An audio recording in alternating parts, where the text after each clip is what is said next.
Good morning po sa ating lahat. Thank you for this opportunity, ma'am, and all the participants here, our media friends, and all the civil society groups that are here present today. Together with Usec Karl, we're here to talk about UHC, and of course, on the part of DOH is also, we'll be talking about the funding source. And presently, galing lang ako kami sa Senate ngayon, we're going to attend na naman po mamaya yung aming hearing for the syntax. So, for UHC, the UHC, as you know, was signed last February. Universal Healthcare. Yeah, Universal Healthcare Law, the RA 11223, was signed last February 2018. For the DOH, we are currently drafting the IRR of the UHC law. 1 year ago? 2019 rather. So currently we are drafting the IRR for the UHC, and also there is also a team dedicated for implementation sites na magiging lalabas din parallel with the IRR. For UHC, the UHC aims to promote the affordability and affordability of quality healthcare services. Which of course aims to ease the financial burden of all of us Filipinos. Marami pong benepisyo po na nakakapagpaloob dito sa universal healthcare, kagaya ng automatic inclusion po ng all Filipinos into the National Health Insurance Program. There will be a direct and indirect contributors. At the same time, dito sa batas na to, may mga benepisyo po kagaya po ng nakamandate sa batas na to yung for inpatient, for example, yung 90% of hospital bed capacity for private government hospitals will be devoted for ward accommodation, 70% for specialty hospitals for ward accommodation, and for private hospitals for 10% will be devoted for ward accommodation. Sa ilalim po ng batas na ito ay pinapalawak din yung comprehensive primary healthcare package po sa pamamagitan ng PhilHealth kung maglalabas. At the same time, for HRH components po, magkakaroon din po ng at least 3 years return of service po ng mga ating health professionals na nakapag-aral sa pamamagitan ng mga government-funded scholarships. So, yan po ay isa sa mga madami na benepisyo po na pwede nating makukuha sa universal healthcare. Okay, thank you po. Usec. Magandang umaga po sa lahat. Kami po sa Department of Finance ay sumusuporta po sa universal healthcare. Sa aking pananaw, ito ay isa sa mga napakagandang batas ng ginawa ng ating Kongreso. It's a world-class or first-class law, pero kung kulang po yung pondo, third-class implementation lamang ang mabibigay ng UHC. Halimbawa po, imbes na 7 lamang ang health conditions na treatable sa primary level, indefinite or unlimited na po ang bibigyan ng treatment under the UHC. Instead of yung 18 na gamot lamang ang kasama po na libre or heavily subsidized, 120 na po yung pwedeng malibre or masubsidize. At instead of paying up to 90% as co-pay, yung galing sa bulsa, yung contribution, ay magiging fixed fee lamang. Kaya kami po, gusto po namin na maramdaman ng bawat Pilipino na the government cares. Kaya kami ay sumusuporta sa universal healthcare. Pero kung hindi po natin pupundohan yung funding gap na umaabot na sa 62 billion for 2020, hindi po natin mabibigay ang first-class service, lalo na po sa mahihirap. Ibig sabihin nito, baka hindi lahat makakakuha ng magandang serbisyo o pwedeng lahat ay makakuha ng serbisyo pero kulang. Kaya sinusulong namin ngayon sa Kongreso, lalo na po sa Senado, ang pagtaas muli ng excise tax ng tobacco at sana yung alcohol din.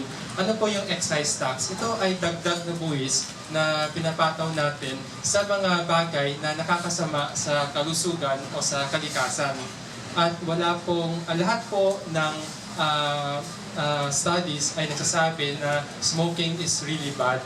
At gusto po natin protektahan ang kalusugan, lalo na yung mga kabataan at yung mga mahihirap na gusto natin gumanda ang kinabukasan nila. Kung sila ay magkasakit ng bata pa lamang, hindi po sila makakakuha ng magandang trabaho at makakapag-generate ng income.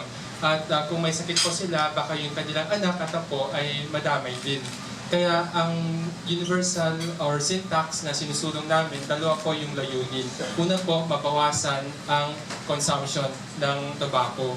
Yung dating 29% prevalence rate ay bumaba na to 22%.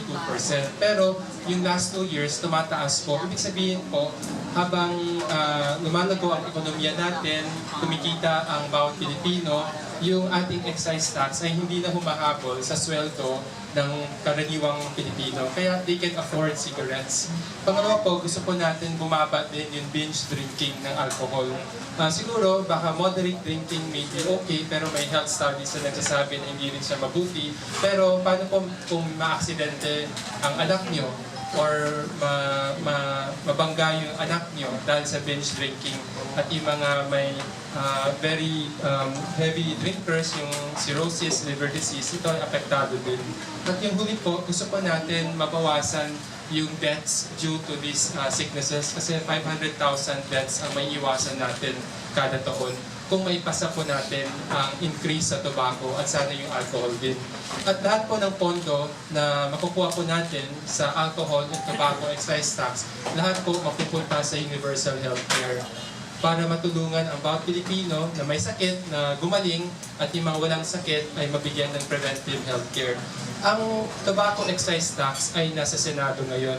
Kahapon po ang pangalawang araw ng interpellation. At sana po sa araw na ito ay matapos na magkaroon ng amendments at magpotohan na second and third reading sabay. Kasi kahapon po si Pangulong Duterte nag-issue na ng Certificate of Urgency at 3 araw na lamang po ang natitira para i-approve ito ng Senado at mag-BICAM at mag-ratify. Kaya sa tingin po namin, dahil napakaganda ang bisyon ng ating Pangulo para sa bawat Pilipino, yung magkaroon ng magandang healthcare system, sana po yung Senado, yung Kongreso magtulungan para ipasa na po yung tobacco excise at yung alcohol. At yan ay sa tingin ko napakagandang regalo para sa bawat Pilipino, para sa kanilang kinabukasan. Maraming salamat po. Okay. Okay, before we proceed, we acknowledge the joining to today's panel is Dr. Ish Pragas. He is from the Philippine Health. You're an advocate for the PhilHealth. Oh, it's under the Department of... You're the OIC right now? Senior. I was thinking of the FDA pala. Okay. PhilHealth. Because two speakers have cited the universal healthcare and you are the agency that would implement the PhilHealth. So may we get from you, sir, the impact of the approval or non-approval of the sin tax on tobacco? Well, good morning everyone. Good morning everyone. Of course, I'm from PhilHealth. And it would be very important for us to actually support and expect the approval for the higher sin tax. One is because it will lead to the promise of the UHC. And since we are the implementing agency, all the plans under the UHC will actually depend on the budget that we will get from this in order for us to fully implement. And the implementation, of course, on the part of the PhilHealth is to make everyone, katulad po nung nakapromise sa batas ng UHC that every Filipino now would become a member, an automatic member of PhilHealth. Senior citizens. Yes, and will have an immediate eligibility to get all the benefits. But the more important thing is, of course, to expand all the benefits that we can get coming from the government as provided by the PhilHealth and the Department of Health. And this will be, of course, realized with the up-and-coming, hopefully, approval of the sin taxes. Yes. First off muna, yung kay Madam Usec. You mentioned about the IRR. It was signed into in February and it's now nearing May. And end of the May, what's taking you long? I know 90 days usually ang IRR. We have 180 days from the signing po with the IRR. So, actually po, we are already, by June po, pa-public consultation na po kami. That's for our timeline. And hopefully po, by September, matapos na yung IRR, makapag-implement na Is rin. there any problem of IRR or what?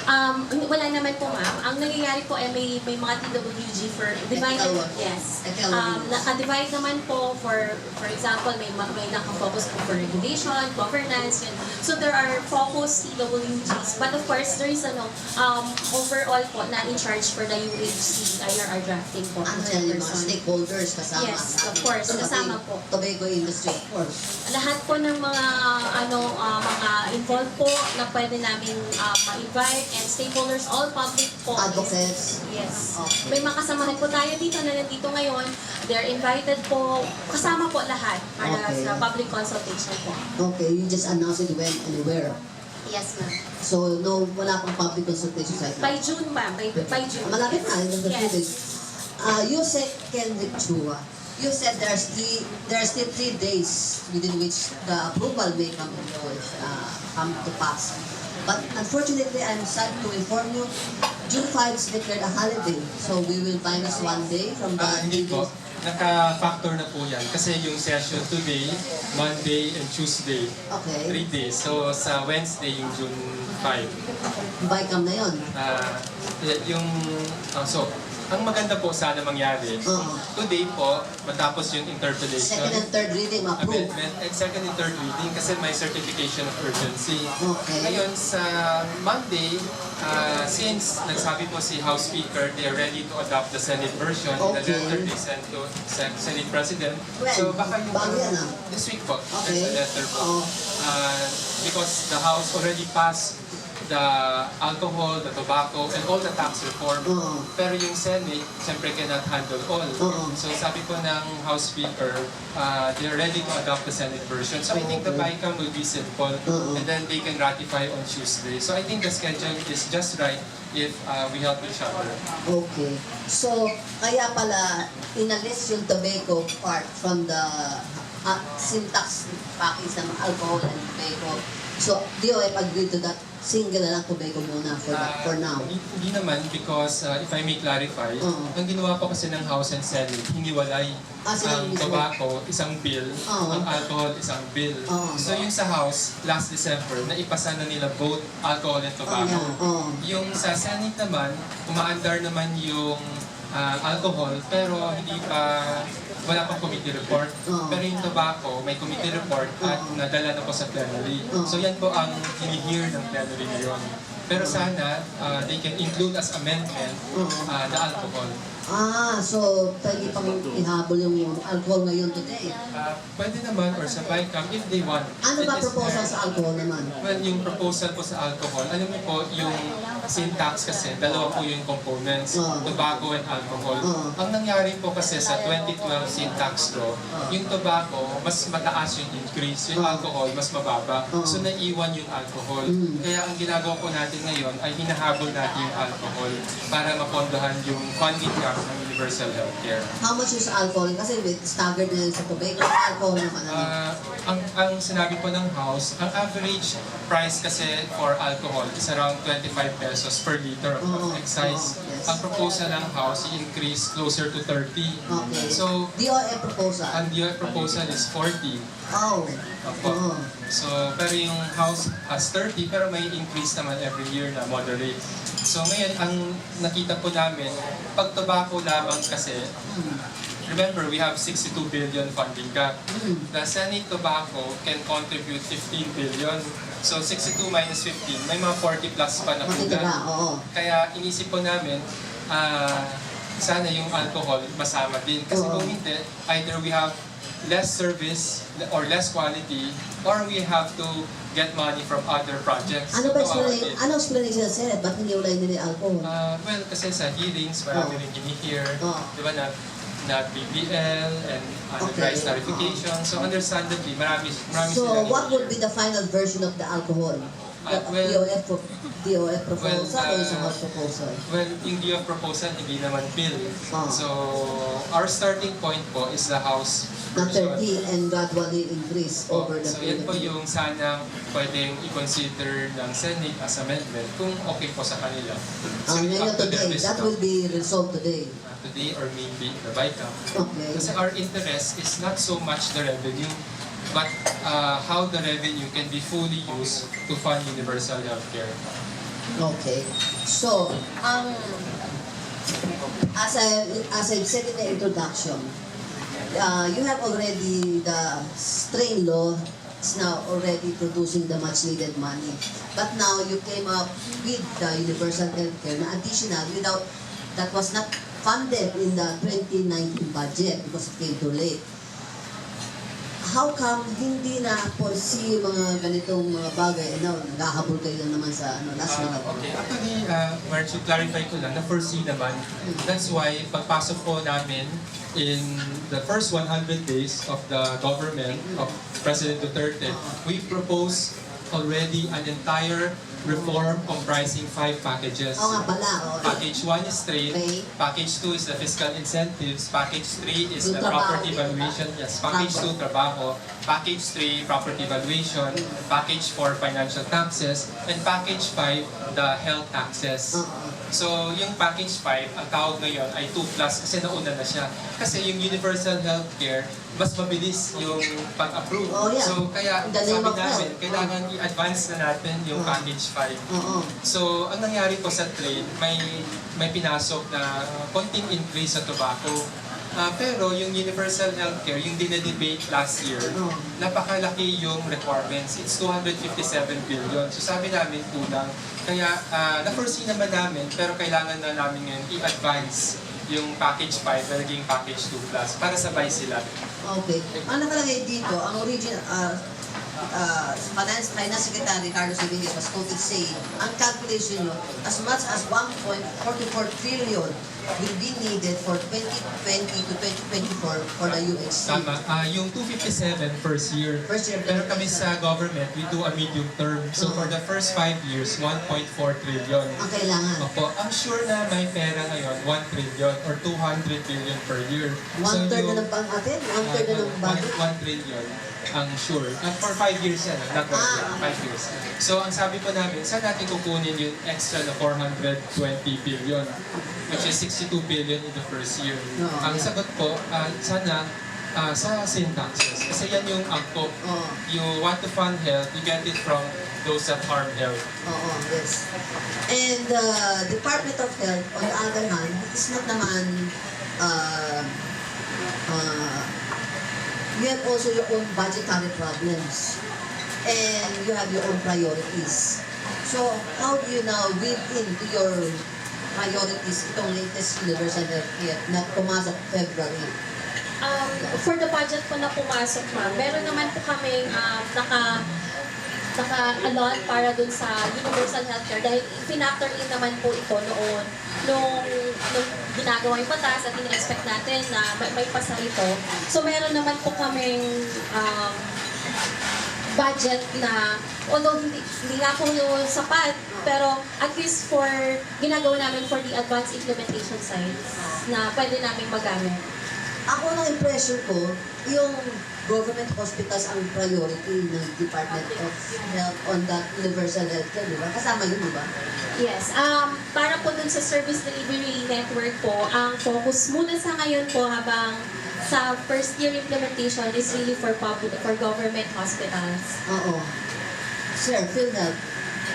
Yes. For the service delivery po kasi, although syempre meron pong sa batas transition for the full implementation of the UHC, ang focus ng Department of Health right now is really on the public side. So, but for us PhilHealth, we're also taking into note right now the promise of the UHC, especially on the some of the reforms. One of the reforms would be the primary care. Oh, primary So, health. it is envisioned right now that PhilHealth shall provide a primary care benefit for all Filipinos. So we are working on that. So services muna ang focus. Yes. a comprehensive primary care, although sa batas nakalagay na in the next 2 years, we should come out with a comprehensive outpatient benefit package. But PhilHealth is right now already doing that. We have expanded our primary care benefit, and hopefully we can still expand to cover for every Filipino. Okay. Usec Karl Chua, ang DOF is also part of the Build. And that Yes, po. yung government hospitals are not included in the Build. And you are not needing to support it through the syntax. Okay, ang build po na estimated to be around 8 trillion over the next 10 years are focusing on transport infrastructure. Not government hospitals. Not. Kasi we are focusing on logistics, subways, additional MRTs, highways, seaports, airports, all of this to help businesses reduce their cost of logistics. And why not hospitals? Hindi naman why not. Kasama yan sa overall infrastructure program. Pero when we say kasi build, it's really focusing on transport infrastructure. But build is only part of the total infrastructure program, which includes school buildings, hospitals, and other investments. So kasama po yan. Pero separate lang. May I found on the government hospitals right now, because the other day, the MP, the MVP, they announced they're unloading some of their government-acquired hospitals. And a new international group is coming in to take over the 18 or so number of hospitals that the MVP group had acquired. So it will be more costly for Filipinos because these are privately run. And yet the government can do something to provide hospitalization to government hospitals. Okay, maybe that can be true. However, kaya po nga namin ginagawa yung UHC is to provide an upgrading of all hospitals in the public sector, in the public. Pwede kaming mag-private din. Pwede kayo mag-private. In fact, one of the provisions of the UHC is that 10% of beds in private should be warmed. So, free. And then, in the public, 90%. Maganda naman po yung quality ng public sector hospitals if we can fund it better. So, para may option, kasi siyempre, maybe the richer people, sanay na sa private, okay, let them go there. But what about the poor and middle class who have no money? That's why we need UHC, para mabigyan po sila ng options at higher quality. Ma'am. Tama po si Usec Karl, ma'am. Kasi halimbawa po, ito po, kung ma-increase na po at bigyan po nga ng pondo itong UHC na to, yung gap po na kinakailangan, tulad nga ho ng sinabi niya, kapag ikaw ay pumunta sa isang pampublikong hospital at kung yun na po, ang pinili mo ay ward accommodation, yung facility na yan, kung ilan ang number of bed capacity niya is devoted for example, for public 90%. Kung ikaw magpapa-hospital doon, no out-of-pocket expense, walang ilalabas na karagdagang pera ang isang pasyente na nag-avail ng isang ward accommodation, kundi it's the government who will subsidize. And that subsidy will come from, ito nga po hinihingi nating pera ngayon, and of course, the PhilHealth, of course, is the payer. Pero yun nga po, yung funding po niyan is yan sa mga hinihingi ho natin. Maganda po itong Sir. Dagdagan ko lang, just to emphasize, and I think alam naman na rin ng lahat, yun po kasing ating insurance or yung PhilHealth, it does not only cover the public, but it also cover the private facilities. So, lahat po ng ating benepisyo na inilalabas ngayon, kasama po ang pampubliko at mga pribadong ospital at mga clinics and all other healthcare facilities. So, kung ano man po yung makukuha ang benepisyo natin ay binibigay ng gobyerno, dati yung NDB, I'm sure familiar kayo doon, yung dating NDB natin na sa panggobyerno lang na pasilidad, ngayon po, dun sa UHC, and expand na rin po siya to the private. So, even in the private, kung makukonfine tayo, nilalaan ng batas na merong 10% sa kanilang mga beds dapat ay NDB, ward, no co-payment na dapat sa lahat. And yun pong ating batas din ay in-expand na rin na hindi lang siya para sa mahihirap, kundi para sa ating lahat, na kung pipiliin natin sa isang ward or basic accommodation, we can afford that no co-payment. So maganda yung batas because it equalizes and it provides equity for everyone. It sounds to me, alam mo na sila, alam ko may bago na naman tayong program na yung sa diabetes, sa high blood, sa cholesterol, PhilHealth din yun, di ba? Opo. Are you drawing it from the universal healthcare also? Actually, yung pong ating coverage ngayon as an outpatient or primary care for hypertension and diabetes, yan po ay kasama na ngayon sa programa natin sa PhilHealth. We have expanded our primary care benefit in 2018 to include diabetes, hypertension, kasama po yung lipid profile, yun yung mga tabak ng katawan, yun pong examination sa dugo para sa diabetes, kasama rin po ang maintenance drugs para po doon. Meron lang tayong co-payment, pero yun po, in-expand natin dun sa lahat ng mga formally employed, private or public, senior citizens na nabanggit nyo kanina. And of course, yung lahat ng lifetime members. So yun po, in-expand na natin. And with the UHC, we will make it sure na lahat ng Pilipino magkakaroon ng ganung benepisyo. Okay, I'll throw this question to Usec Karl Chua. It seems to me na parang we are a very rich country na parang welfare state na tayo. How healthy is government finance? Well, I think it is very healthy.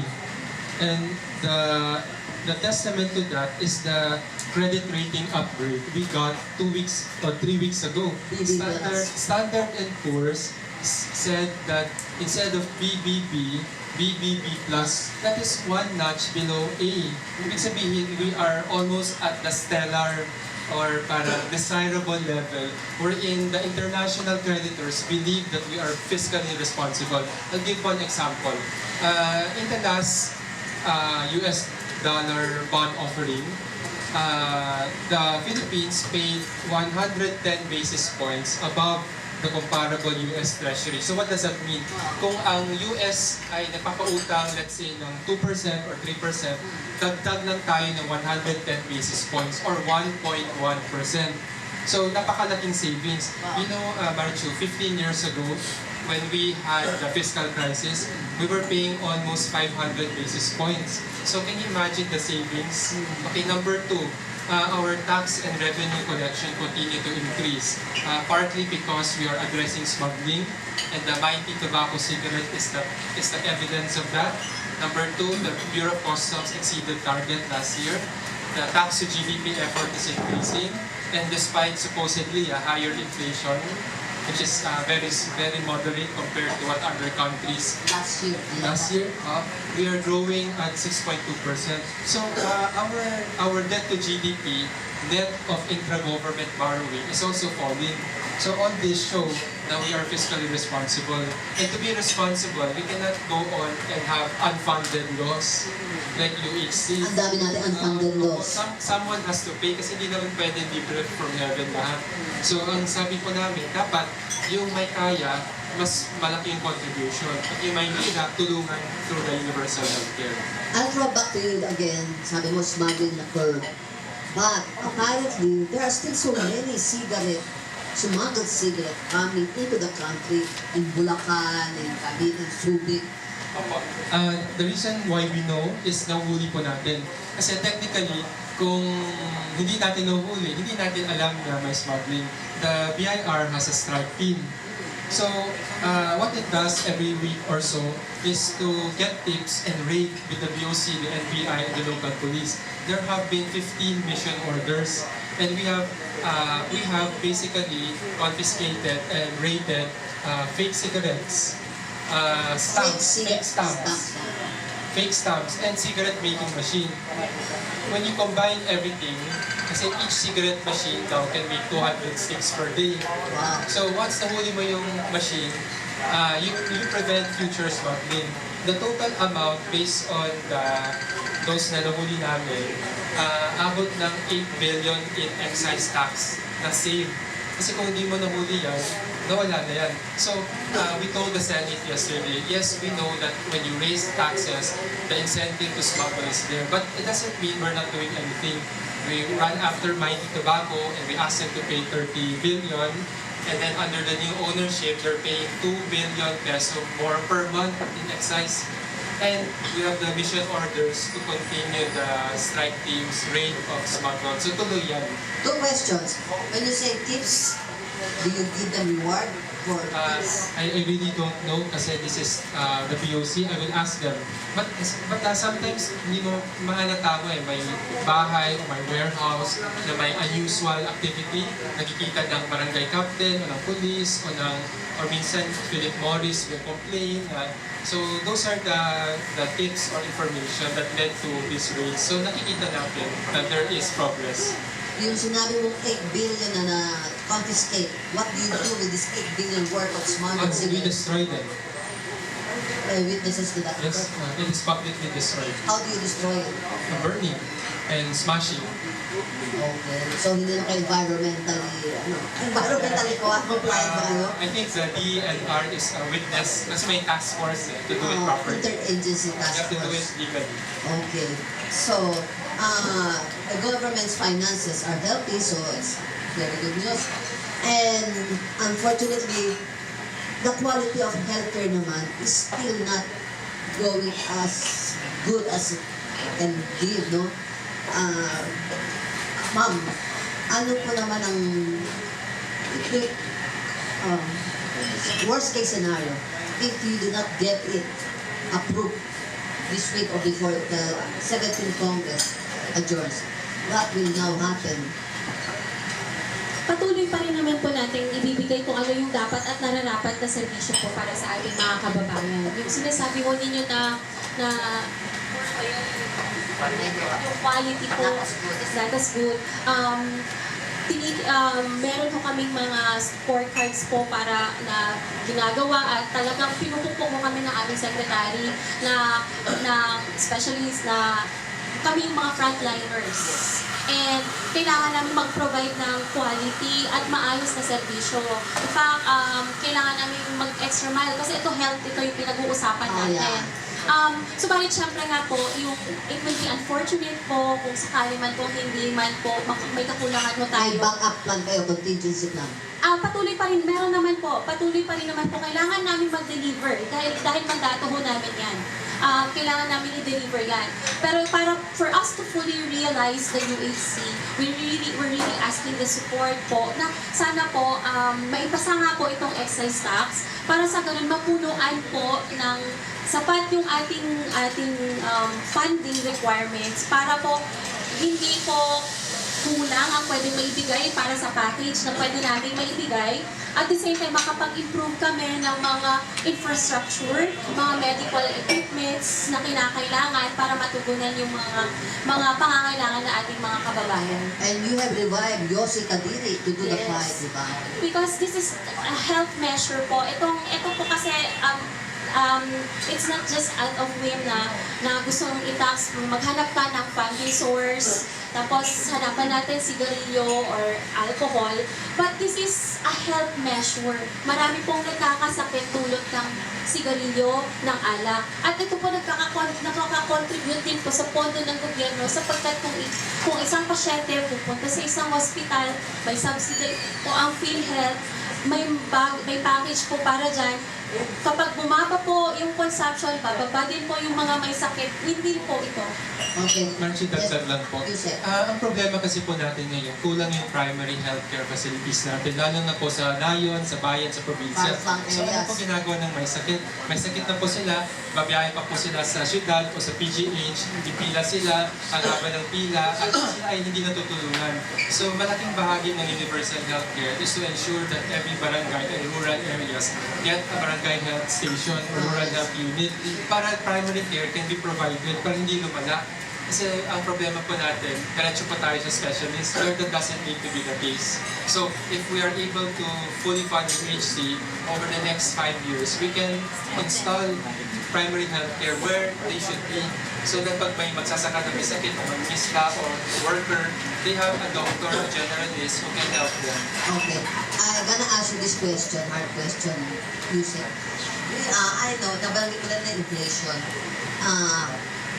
Cigarette and alcohol are one of the components of the basket of goods in monetary inflation. And despite all these taxes, it has remained one of the major contributor to inflation. So that means more consumption. There have been more consumption despite all these taxes. Not necessarily po. Magandang tanong po yan. Paliwanag ko. Di ba last year, ang inflation average 5.2%. Of the 5.2, 0.3 is tobacco. Hindi ibig sabihin na maraming consumption. Dalawang dahilan. Una po, tinaas natin yung excise tax from 30 to 35. Opo. Pangalawa po, yung dating big time na hindi nagbabayad ng excise tax na nahulian under new management, nagbabayad ng dagdag na 2 billion peso per month. So yung inflation na nakikita natin from tobacco, the real cost is better compliance. Kasi kung gusto natin mababa yung inflation, then we should promote smuggling. Kasi you don't pay tax. But since that's not what the government is wanting, we went after the smugglers. The cigarette companies are paying higher tax. Ibig sabihin, the price of cigarette is higher, that contributes sa inflation. Pero in the following year, once na-implement po, our estimate is ngayon kasi instead of 60 pesos per pack, 45 na lang. That's going to give additional 0.1 to the inflation. And then alcohol, additional 0.1. So total 0.2. That's very small. But the thing is, it's also good kasi you discourage na the youth and the poor from consuming. It only reflects the price, not the consumption No, itself. it's the price. And in the case of the tobacco last year, better compliance. Okay. Your favorite example is the 2 billion excise tax being paid by the JITI which bought the mighty birds. And its president, for the past na kami nagkita, he always hindi na nagko-complain. He was reciting to us the realities of the ground. Yes, they are now paying 2 billion. And he showed us studies that showed smoking has really gone down. But the income is not, basta nakita sa graphs, tables. The DOH has already achieved cutting down the smokers. And the government is achieving its target revenues. Parang ang point na, why is the government now killing the goods that they develop? Okay, first of all, lalo na sa debate sa tax reform, everyone forgets the income effect. What is the income effect? The income effect means that as the economy grows, as you get better jobs, as you get higher income, you have more capacity to spend.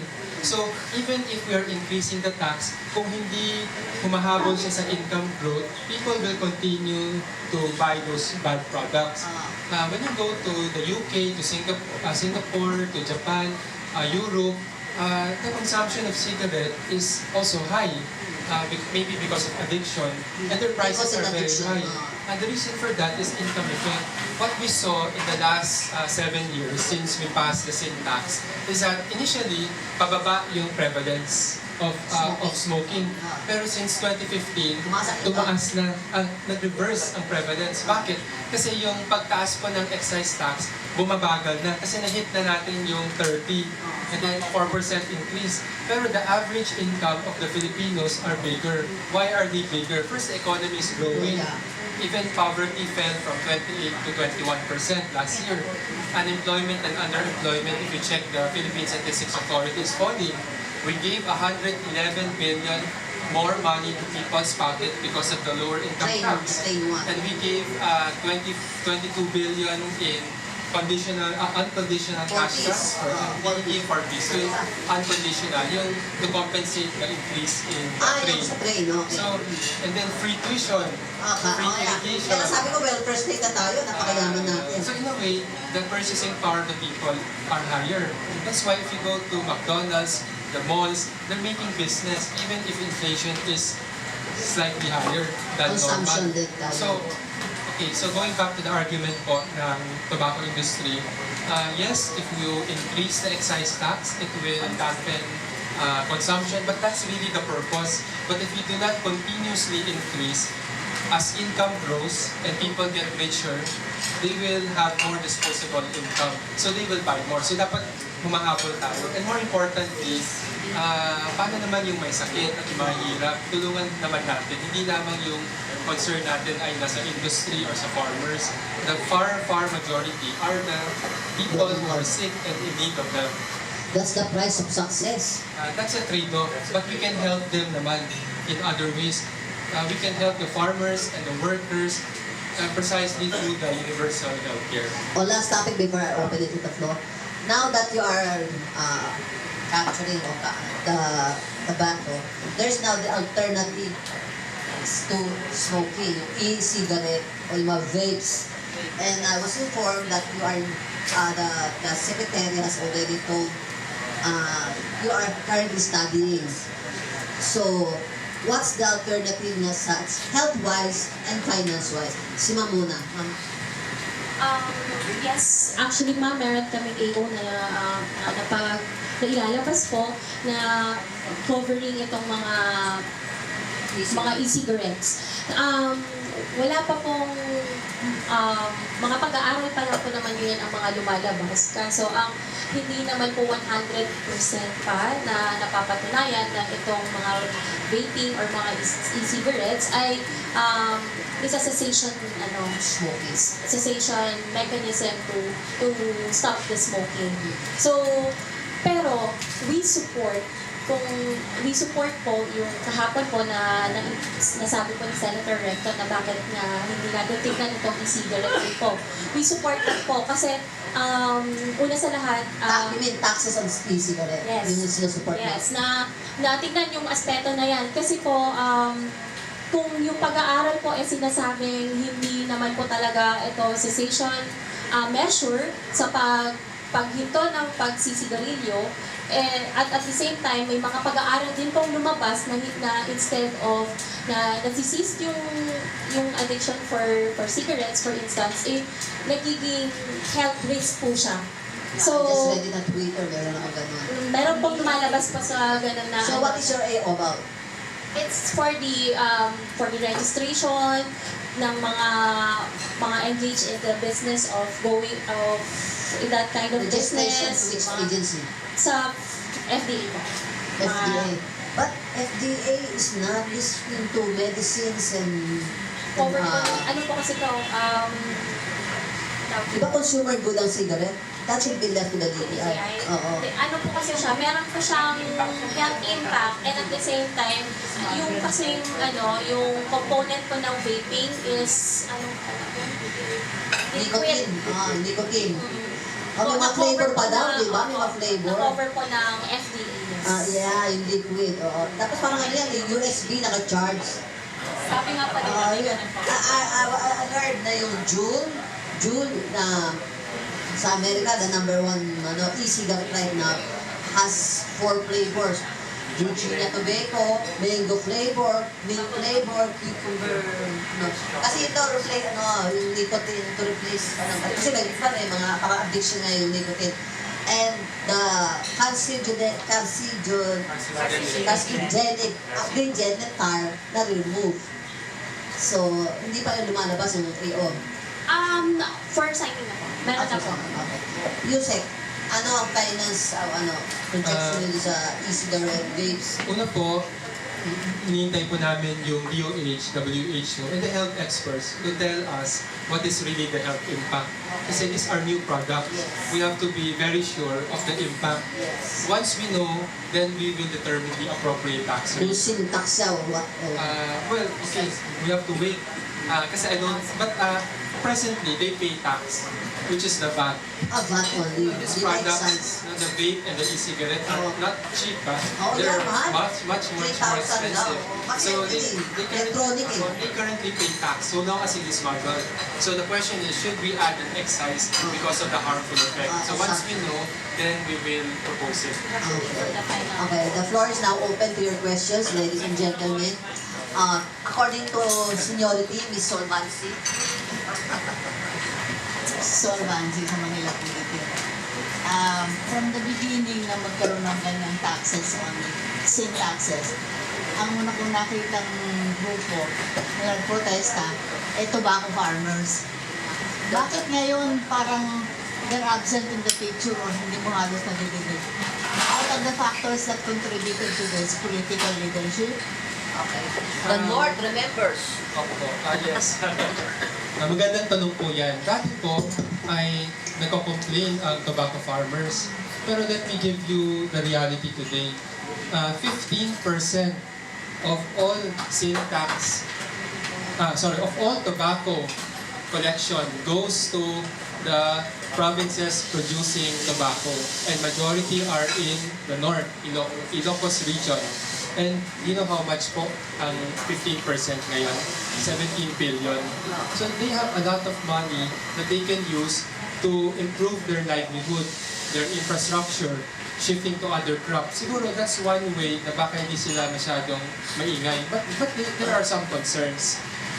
Number two, we also found out that many of them shifted to other crops like corn, watermelon, the vegetables that are more profitable.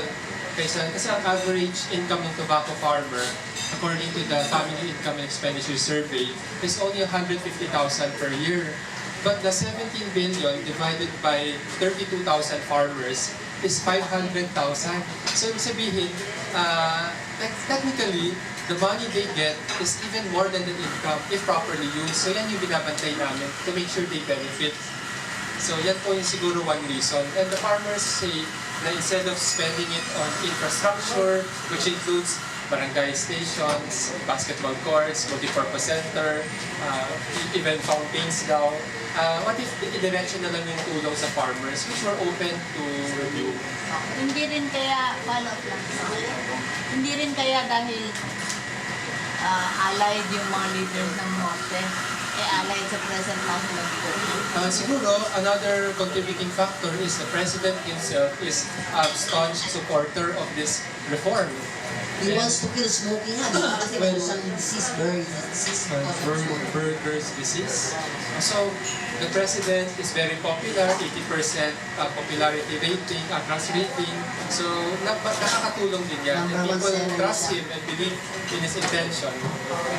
Okay, next question please. Hi, good morning. I Listen understand to that yourself. Chino, Philippine. I understand that UHC is heavily reliant on sin taxes. Yeah, and in business, we consider tobacco as a sunset industry. So what will gonna happen to UHC once the industry will be weakened or shrink in the future? Can I start, Chino? First of all, yung 257 na financing, 195 for the first year, 195 is guaranteed from the present revenue resources. So 62 lang yung kailangan i-fund. So it doesn't mean na as the tobacco possibly will reduce po yung kanilang demand, mawawala ng pondo. There are other ways to fund it, and the far majority is coming from what we already collect from train, from Pagcor, PCSO. Second, I'm not sure if the tobacco industry will sunset because there are still a big number of segments who still smoke. And eventually, we will see a shifting from traditional cigarette to the e-cigarette. And the moment we determine the health risk, we will of course propose the appropriate tax. So I think the funding will continue po. And then we can get it naman from other sources.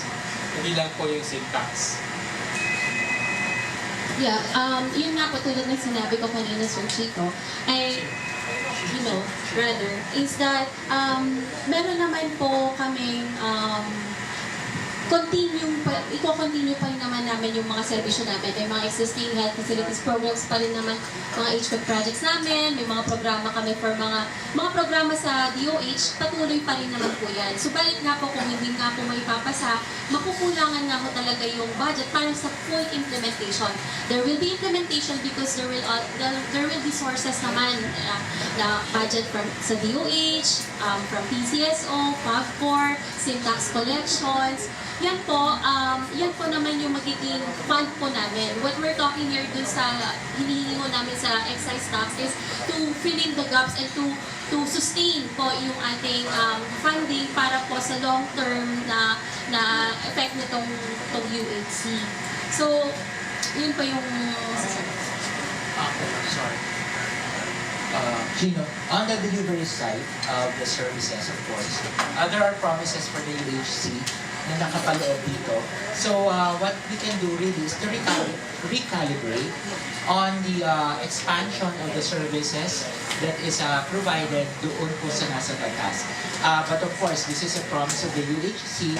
I really assume that the government will do its part really in looking for the funds to make sure na ma-fully implement. Pero kung hindi man, halimbawa, no, still ang PhilHealth naman ay nandyan. We are continuously expanding all our benefits. Maaaring hindi lang ganun kabiglaan, but in time, we will also provide all those benefits as espoused in the UHC. And gaya nabanggit kanina ni Usec Karl, you can look for other means of sources kung halimbawa lang na yung binanggit mo na sunset industry tobacco. But we think it's not now. And you think the rate of increase in taxes is enough to cover the rising cost of healthcare? Well, we have computed. Meron naman po tayong projections, pero maaaring hindi din lahat po. But other than that po kasi, is under the UHC and of course sa amin sa financing sa health services, we also make policies that will actually help para matulungan din natin kung hindi man to lower down the cost, but at least to maintain the cost ng services. And also, we can come out with policies on how we can actually involve our stakeholders para hindi ganun yung malaking singil, because one of the mandates of PhilHealth, for example, is to provide every Filipino the financial protection pag nagkasakit. So we should complement this also with policies. Katulad halimbawa, part of the law right now ng UHC is the co-payments, the price negotiation board for drugs and medicines, the fund pooling.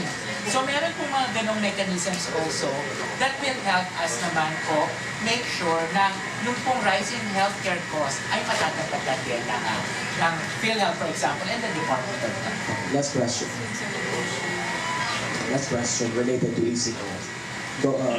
Secretary Domingo said last week that there are several options that the government is looking at to govern or regulate e-cigarettes. One of the options is taxation, other is total ban, but parang hindi naman mangyayari total ban, right?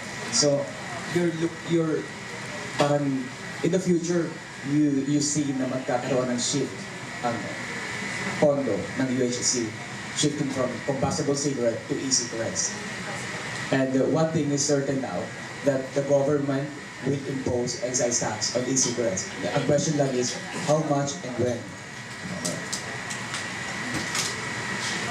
Usec, how much Well, again? as I said, we want to see convincing studies, and there are many, but we need a decisive one. Then we will determine what is the appropriate rate. Kasi some studies say it's as harmful, some studies say it's less. So, depending on the risk, then we will determine the rate. As of now, I don't know. Are you waiting for the US FDA decision on e-cigarettes? Well, I will take the cue from DOH, WHO, and the health experts, and then I will collectively propose the appropriate tax. Kasi in the US, Currently, as I mentioned, since they're expensive, they pay a VAT, which is very 12%. So the excise is additional. do you think we have been overtaken na naman? Kasi in taxation of cigarette, we have been overtaken by several countries. Now, e-cigarette, I mean, regulated na siya sa US, retail, but yung health niya, hindi pa siya addressed. But as of now, until now, the Philippines, any regulation sa e-cigarette, wala pa rin. So, what's the problem? Parang masyado na tayong delay or late in regulating e-cigarette. On regulation, I'll ask DOH, but there are separate taxes that we want to be sure first before we impose. Kasi this, as I mentioned, this is still an area that is relatively new. Some countries went ahead to ban it. Some countries are still grappling with it. But on the other side, there are some taxes like sweetened beverage that we are advanced. In fact, Indonesia and Vietnam are coming to the Philippines to study it. So, yeah, give and take. Ito, Chino, I just heard it yesterday. Yung juice daw that is Marlboro brand daw yun. di ba, Marlboro sa US. We launched their distribution and sale in the Philippines on June 16 to 19. In fact, the co-founders coming in, a certain Bowen, Adam, to launch it with their local partner, if I heard right, Go Wave. So you mean to say, they can sell and distribute it without our own FDA giving it a go signal? Kailangan po nilang mag-apply po ng kanilang license sa FDA. How come they're gonna launch it already here? Kailangan po nilang meron po sila. Launch na po ba? Oh, June We will 16. check it. Oo. Kaya sabi ko at ano ko nga agad, kasi at right now it's very expensive, 3,000 plus. Maybe they can launch but they cannot sell until they get the license. Pero right now, it's being used. Kasi nakwento sa akin, usually mga may kaibigan sa US, mas naririnig nila, dala mo nga mo dito nila na, kasi mahal nga dito, 3,000 plus yata yung dito. Parang black market tuloy nangyayari, di ba? Black market. Gray market na develop.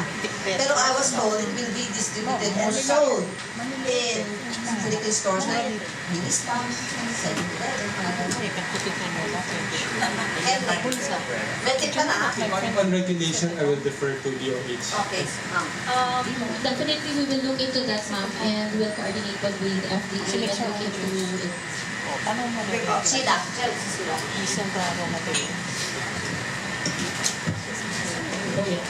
For us actually, when you mentioned na Secretary Duterte is about to sign na yung AO on EC, but it covers only the registration with FDA.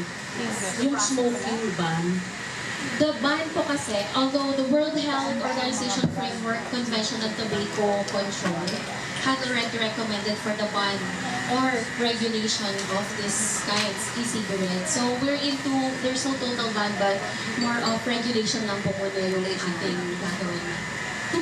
if I remember right, kaya hindi siya naka-register before. Kasi FDA was still studying if yung classification ng e-cigarette. So, does it mean na classify na siya as drug, which is under FDA? Kaya nga. Kaya ang consumer product, dapat KPI. Kasi cigarette, KPI eh. Kasi yung nicotine, may liquid na ano dun eh. Sabi nila, parang may syndrome. So, ay resulta na dun sa study. I think we have to check on that, mama, yung sa AO, kung it's regarded as pharmaceutical or kung ano po yung classification niya. But definitely, ma'am, I'll get in touch agad po para mabigay ko po specifically yung AO na kung saan man may lalabas naman anytime soon. For Usec Chua, sir, do you have an idea how many illicit products and how big na yung market sa illicit product in terms of the mga taxes or monetary revenue? No, but we are asking help with from DOH and BPI to help us look at this market. As I mentioned, this is a less regulated market. And unlike yung cigarette na outside the factory, may BIR na nagbabantay. Kasi ang excise works like this, paglabas ng factory, pay tax. Ito kasi, these are largely imported. So we are working to understand the market better. Okay. Kung yung signing, kailan yung expected? Baka po next week or anytime soon po. Kasi tapos na po yung AO, nakapag-referendum na po yung mga members ng EXECO. It's really the signing na lang po. Follow up lang, ma'am. Kasi ang e-cigarette, unlike the vapes, yung vapes maraming cloudy smoke. Yung e-cigarette, hardly any smoke comes out of it. So how do you classify it? It's not smoking. Pero nicotine ano lang, liquid nicotine ano doon, nakalawa pa ng mga flavoring. So this is something kasi na we take into our body. So I'll check on the classification if it is considered as pharmaceutical or kung ano yung specific classification niya. But definitely, anything na ipapasok natin sa katawan, na tingin natin, lalo na kung may mga pag-aaral po na hindi ito maganda sa katawan, kailangan po nang protektahan po ng DOH. Okay. Last comment, Edith Cecilia. Kasi you mentioned, sir, na there will be funding back of 62 billion. Isip ko lang, meron bang legal liability yung mga legislators na hindi mag-sign, considering na may mga nade-deprive ng adequate health services. May pinaglalaro din mga ganong idea. Sorry ma'am, what do you mean legal liability? Because di ba violating din ng rights of law. So yung mga hindi magsasign sa reform syntax, may legal liability ba sila? I don't think so kasi they have the prerogative. Saka people's representative sila po. But this is a problem kasi we see. So far, the 17th Congress has proposed 147 bills which would collectively erode revenues by 178 billion or mandatorily add to the budget 799 billion. So total, 977 billion. So most of these bills naman are well-meaning. They want to help people.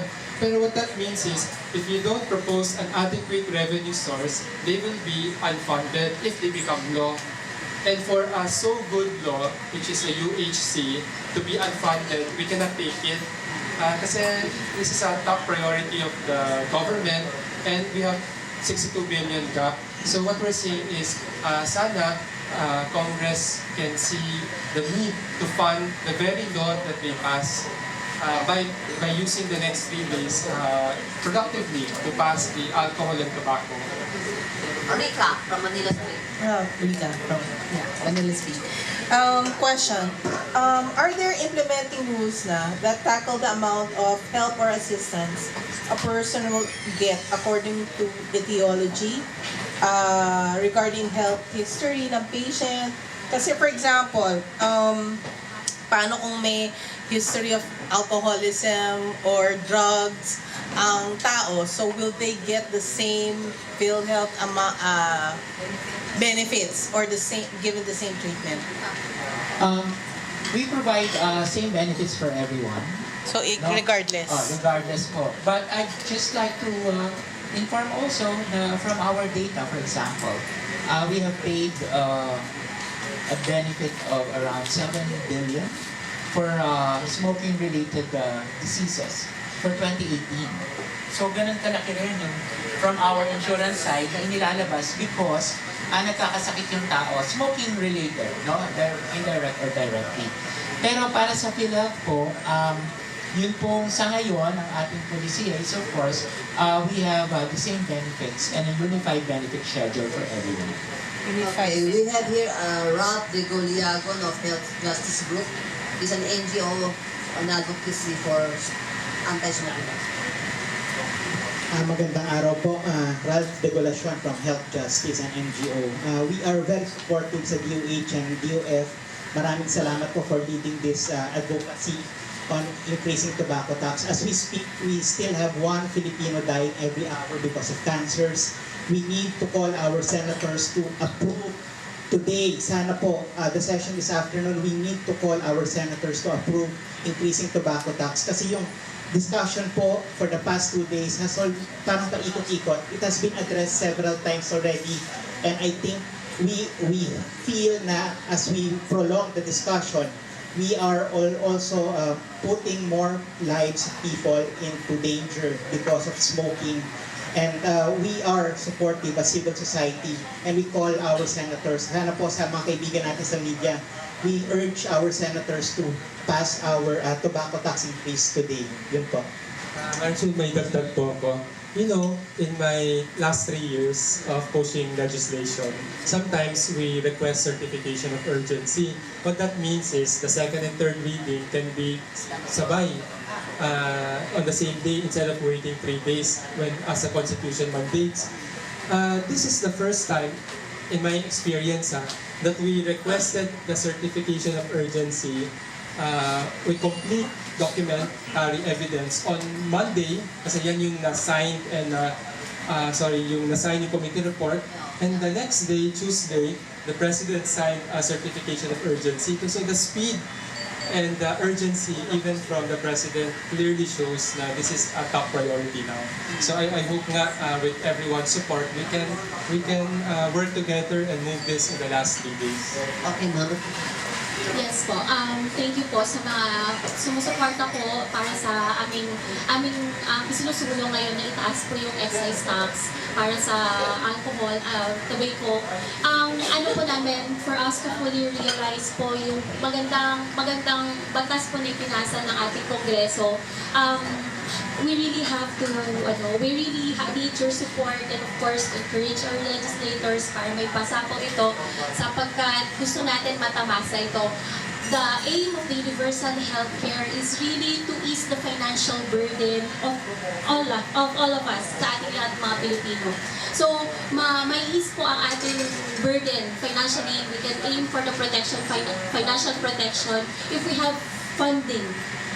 Kung kulang po, hindi po natin may implement din ito ng comprehensive po. Okay, question? Good morning po, Jollibee po Central. Parang clarification lang din sa e-cigarettes. Kasi kung ngayon pa lang maglalabas ng KO on e-cigs and nicotine delivery systems, hindi ba sabihin yung lahat ng nakikita natin ng e-cigs and mga NBS in the market are illegally being sold to the public? Kasi wala silang hindi sila regulated by any health body or DOH or Tulad nga po ng sinabi natin, yung mga pag-aaral po, whether this is a harmful or not, and hindi pa naging conclusive nung panahon na yon. And at the same time, ngayon, hinihintay pa rin naman natin talaga yung conclusive na pag-aaral at mga galing sa mga health experts para po maklasify natin kung saan talaga ito. Subalit, may regulation naman po sa pamamagitan ng pag-register ng kanilang mga business sa DTI.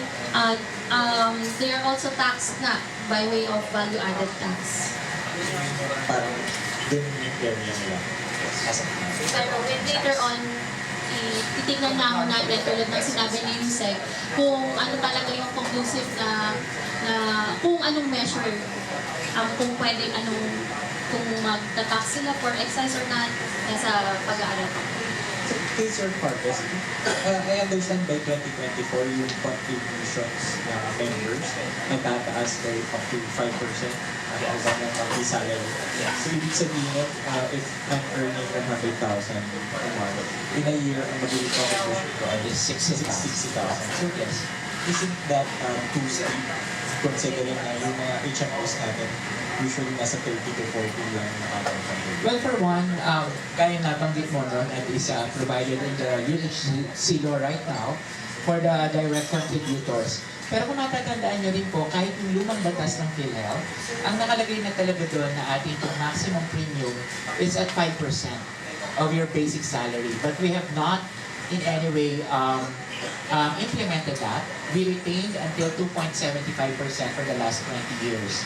However, ngayon, inilagay na po ng batas, of course, for fund and sustainability also is to make sure that we reach that particular premium contribution. So, from this time, it will be 2.75 for 40,000 maximum ceiling, and thereafter, until, as you said, 24, to reach 5% of increased into 100,000, yes. But of course, with that also is the promise of the UHC that we will provide more for your financial protection. Dapat mas marami na tayong benepisyo na expand na natin. Dapat ay mas mababa na yung ating out-of-pocket na binabayadan, and also making sure that every Filipino ay miyembro na ng PhilHealth. Yun naman ang isa sa pinakamagandang layunin ng UHC. Kung matatandaan po ninyo, dun sa UHC law, nakalagay doon, every Filipino shall be registered to a primary care provider. So, ibig sabihin po, nilalayo ng batas na ang bawat Pilipino sisiguraduhin na merong primary care provider na magtitingin sa kanya.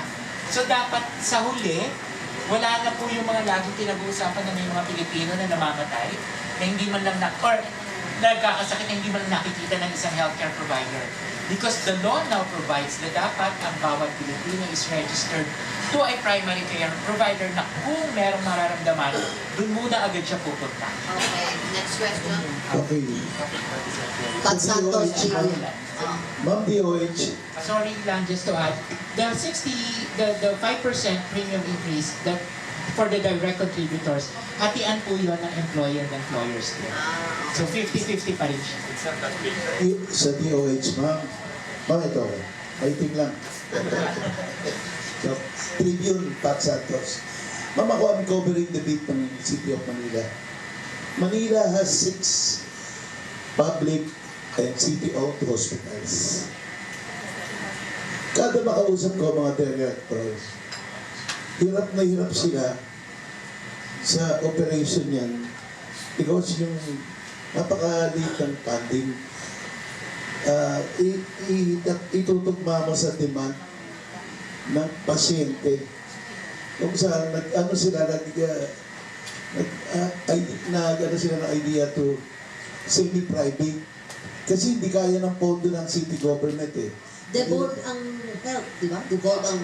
Ma'am, ang tanong ko ma'am, pagka na-approve ba yung syntax, ibibibap nyo yung support? Kasi direct ang tao dyan, Hospital ng Maynila, Santa Ana, hindi lang Manila nyo pumupunta dyan, eh, miski taga Cavite, ma'am, devolve nga eh.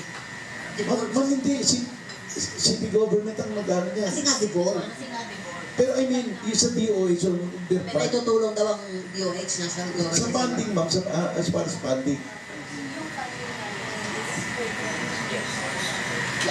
For that po kasi, yung may tutulong na sinasabi ninyo in relation dito sa batas na to, ang DOH kasi, mandato nga lahat ng public hospitals, mandated mo kasi na yung sinasabi natin na yung bed capacity, for inpatient, we're talking kasi yung mga inpatient, yung mga nasa hospital, yun nga po, yung sinasabi natin na yung mandato ng batas na ito, na 90% of the bed capacity will now be covered by ward accommodation.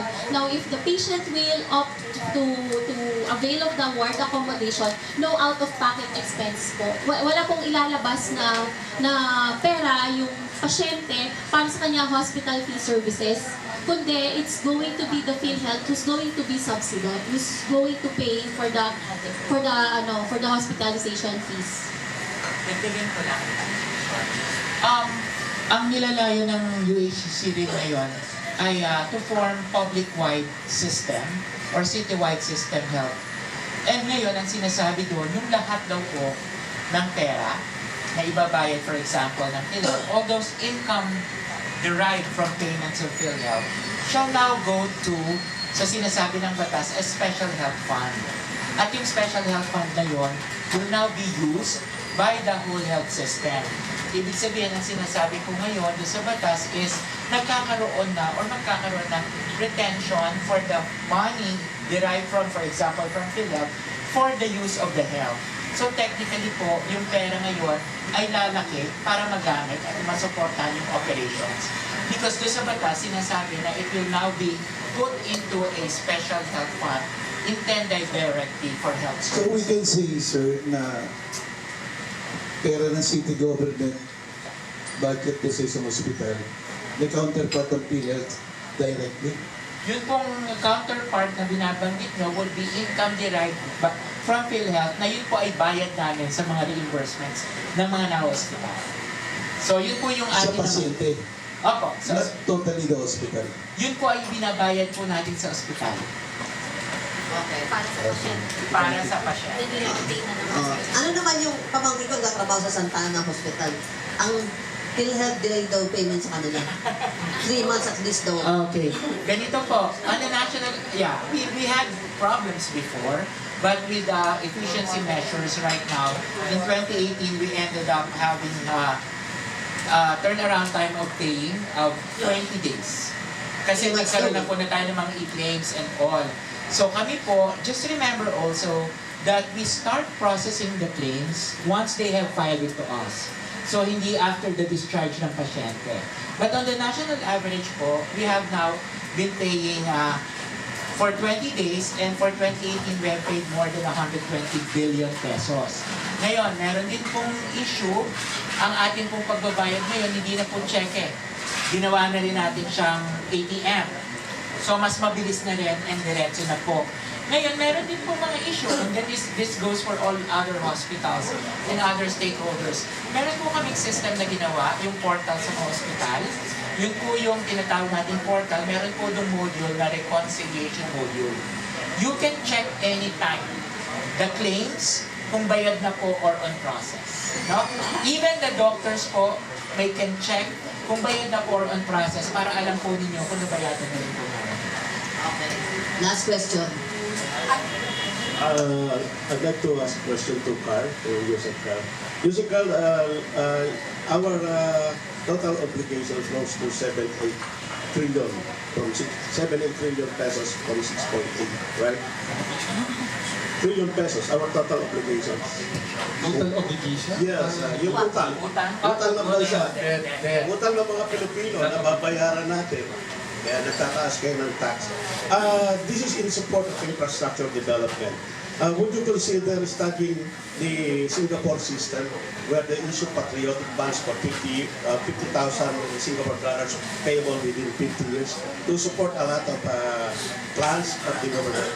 That is for you. Then for Department of Health, ma'am, there is an impression about universal healthcare that you did not consult the office of PITAC, because this is a recognized practice of medicine according to World Health Organization. PITAC, yes. Natural medicine po, integrated medicine, katulad ng acupuncture, herbal medicine, homeopathy, toxicology, hindi nyo isinama. So, hindi universal Sa healthcare UHC yan. po, Yes. ang cover po ng universal healthcare is promotive, preventive, palliative, rehabilitative, and curative. Kasama po sa saklaw po yung sinasabi niyong PITAC.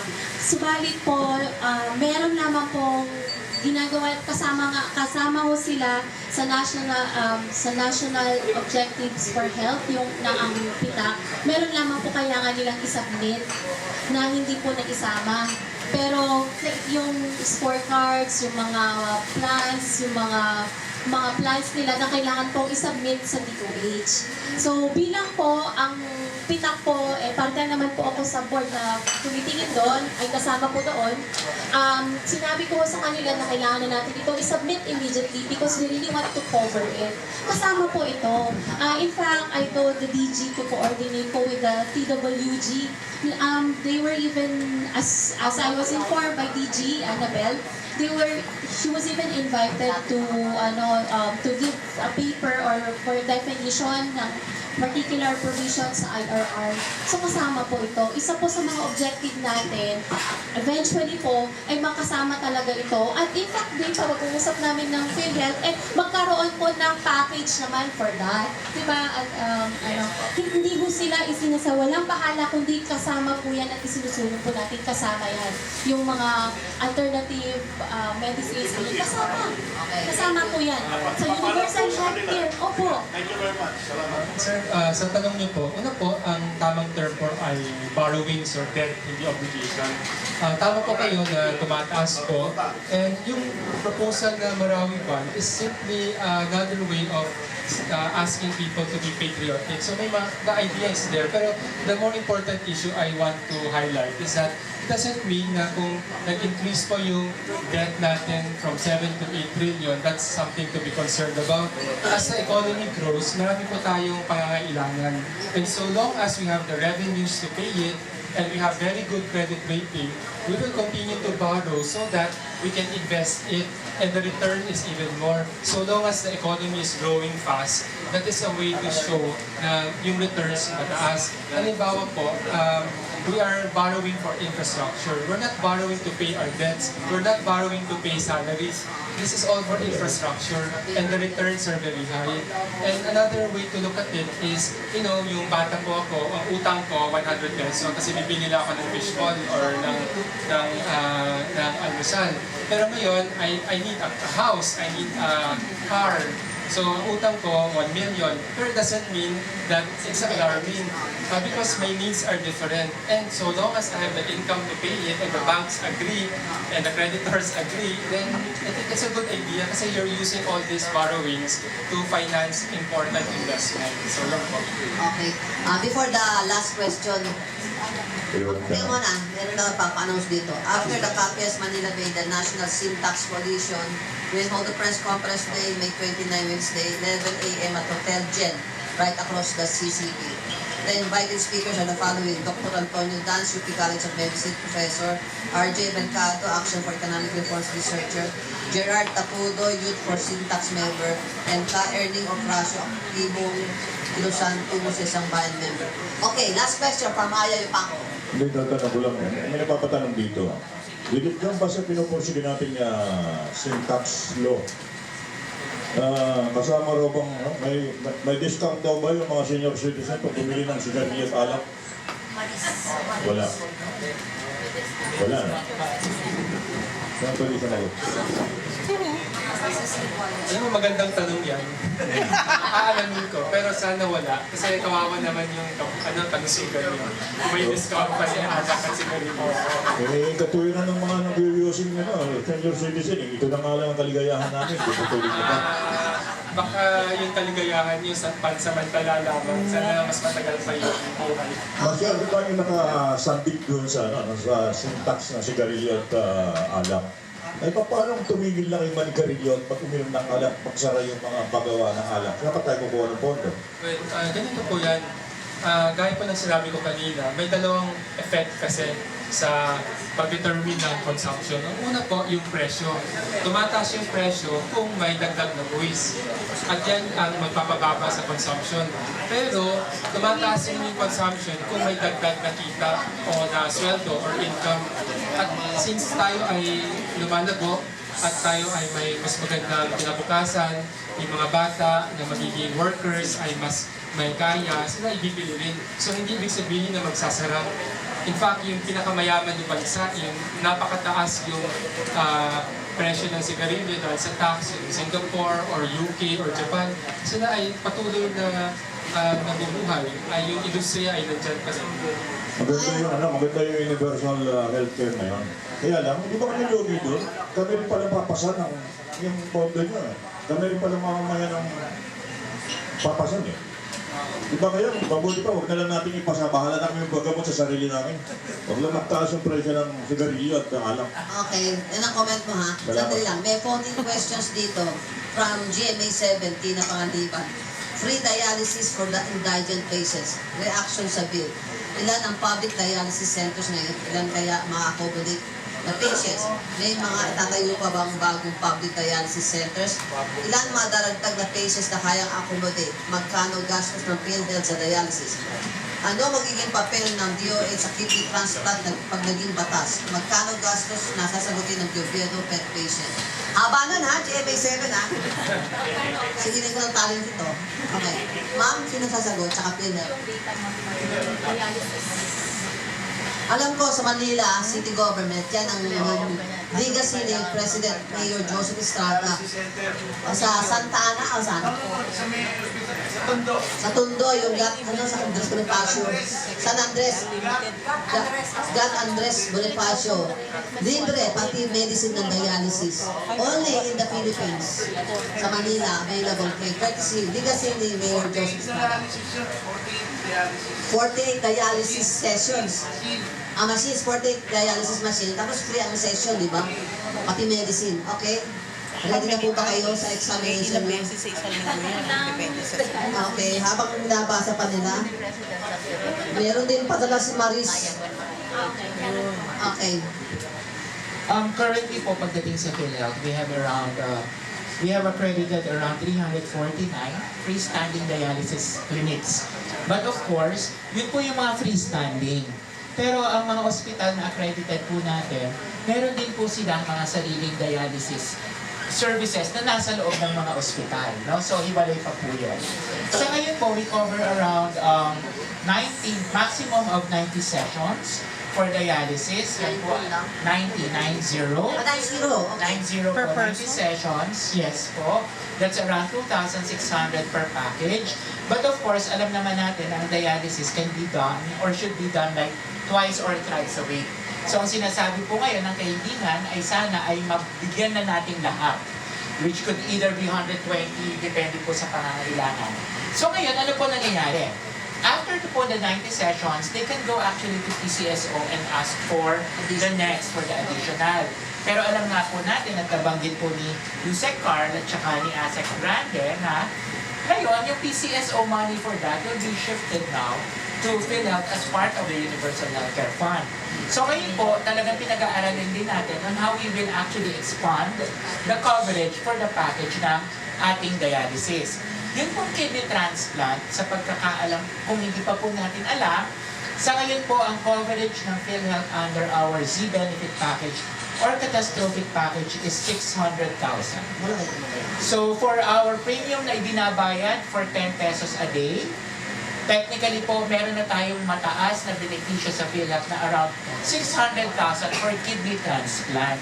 No? At yun po ay provided din nung polisiya natin na pwedeng no balance or no co-payment kung sa ward. Pero syempre, at fixed co-payment naman po kung hindi ward. Pero syempre, Marichu, yung ating kidney transplant, hindi lahat ng ospital is capable of providing that. So nagkokontrata po tayo para doon. Para sa private naman. Yes. Yun yung sinasabi ni Usec Chua. Marami silang batas na pinapropose. Wala namang funding source. Mag-earmark sila, means nauubusan namin yung pagkol tsaka PCSO sa ka-earmark nila. Tapos may tanong, ang Pilipinong may kidney, how many Filipinos may kidney diseases daw yun? Tapos for Maris, sa Chinese Medicines Gains, World Health Organization acceptance. Anong masasabi na maraming kritiko dito, pero kasama na rin yung nire-recognize ng treatments ng WHO. Magkakaroon ba tayo ng regulation sa Chinese medicine din para sa masamantala? Para di masamantala? Sorry for the number of the prevalence for the kidney diseases, no, but it is actually dialysis, kung sa amin as a complication, is one of the highest diseases or procedures being paid by PhilHealth. Pagdating naman po doon sa Chinese medicine, halimbawa kung makukover ng PhilHealth, sa ngayon po kasi merong mga regulating laws na nakapaloob. So ang babayadan po ng PhilHealth, katulad sa nasa batas ng PhilHealth at nasa AO ng Department of Health, are those medications or medicines or drugs na nakasulat sa Philippine National Formulary. So kung nandun po yun, babayaran yun ng PhilHealth. Ngayon sa bagong batas ng UHC, ano naman po yung mga maaaring bagong bayadan ng PhilHealth na either gamot or devices or equipment, it has to pass through a process na tinatawag na health technology assessment. So kung papayagan po yun at marirecommend sa amin, ay maaari po natin mabayaran. Okay. Usec, yung tanong na Chinese medicines na na-accept din ba ng DOH? Magkakaroon ba kasama rin daw yung regulation ng Chinese medicine? Lahat po ng medicine po, drugs, ay na iniinom natin, ini-intake natin, ay dapat FDA approved to ensure its quality and efficacy. Lahat po kailangan may CPR. Dumaan po sa pag-aproba ng FDA. Kasi kung wala po talaga FDA, hindi mo dapat siya ititake kasi hindi natin ginagarantiya yung kanyang efficacy and quality po. May nagsabi sa akin sa ambassador, I will mention, na napakayabang na ng Philippine FDA. Ang ibang bansa nga, pag accepted na ng US FDA o ng European Union FDA, dapat i-accept na rin ng Philippines. Kaya daw mahal man ang medicine dito dahil ang yabang ng Pilipinas, ang FDA ng Pilipinas. And I think that's one of the reasons why the current FDA was replaced because the President wants cheaper medicine to be available to most Filipinos. We actually want that po. Cheaper medicines for all the Filipinos because that's the consequence also of the UHC to make not just the hospital services affordable but also with respect to medicine. So may ginagawa po ang DOH para dyan. Halimbawa po yung expanded MDRP, maximum drug retail price. Yan po ay isang measure po para malagyan po ng maximum ceiling po kung magkano po yung retail price po ng isang gamot. Kasi po noon po, nung panahon po ni President Gloria Arroyo, nag-issue po siya, if I remember it right, there are only 5 na mga karamdaman po wherein yung gamot na yon ay cover ng maximum MDRP. So ngayon po, nasa stage na po kami, magkakaroon na kami ng public consultation para madagdagan yung 5, and we are thinking of having 100 or at least 150 para madagdagan po yung mga gamot na mas affordable and focus po sana sa mga cancer drugs dahil mahal po ito. Pero May ginagawa po kami. maki-relay lang yung sentiments na kung accepted na ng US FDA at ng European Union FDA, why not the Philippines accept it? Para maka-import ng mga cheaper medicine. Yes, ma'am. We will definitely... Nasa ng question ka na, huling hirit ang GMA ha? Lahat, Pinoy. Ito ma'am, sa pork meat products na mula sa China, Hungary, Vietnam, Cambodia, dahil may outbreak to ng African swine flu. Ano magiging health effects ng sakit na ito sa tao? Kung hindi, ngayon po ay pinull out ay inano po ni Usec Domingo. Ni-recall po muna, wag po munang ina-advise po ang publiko na wag i-consume po yung mga ganitong klaseng mga produkto. Kung meron pong advisory na yan, ibig kong sabihin, galing na po yan sa FDA, ibig kong sabihin, ay maaari pong makapag-pose ng risk po sa ating health. So, ano nga po din health effects ngayon sa sakit ng tao? Ano magdudulot ko sa akin? pwede kasing sakit, gaya ng baka yung sa mga tawag African swine flu. gastro or Okay. Okay, this is the final push. DOF and the DOH for the syntax. Can we ask starting from Mr. PhilHealth, Mr. Vice President? Opo. So kami po ay siyempre, we fully support the need to increase the sin taxes, and we ask of course our dear legislators na sana po ay mahabol natin yung kakaunting panahon na ito ay maipasa natin. It will only, unang-una, ito po ay makakapagdulot ng mas maganda at mas magandang kalusugan para sa ating lahat. Plus, of course, the fact, it will also provide the needed money for us to fully implement the promise of the universal health care, which in turn also will provide a better health for everyone. Yun nga po, ang universal healthcare, universal, lahat tayong Pilipino, direct contributor, tayo po na nakakapagbayad ng premium, tulungan din po natin yung mga indirect contributor, yung mga walang kakayahan din po na makapagbayad ng kanilang share para sa PhilHealth. Ito po ay isang napakagandang batas na kung mabibigyan po ng sapat na pondo para ma-implement po ito, maiiwasan na ho natin yung mga namamatay na Pilipino na hindi man lang nakapag-avail ng health services o nakapagpunta man lang sa isang hospital o klinika para lang magkaroon po ng kanyang tamang health services na kailangan. Usec Karl Chua, will the Rodi Magic carry the syntax of the Domingo and alcohol? Yes, definitely. Pero yung gusto kong ibahagi as my parting message, ako ay mapalad na may nanay na malusog. Kaya ako ay malusog, nakapagtapos ng pag-aaral, may magandang trabaho, at yan po ang binibigay ko sa anak ko. Pero isa sa 3 nanay ko ay hindi malusog ngayon. Kaya yung anak nila, 1 in 3 child is malnourished. So ano po nangyari kung malnourished? Hindi po sila makakapagtapos ng school. Kaya yung trabaho nila, minimum wage or below. At yan yung i-inherit po ng kanilang mga anak.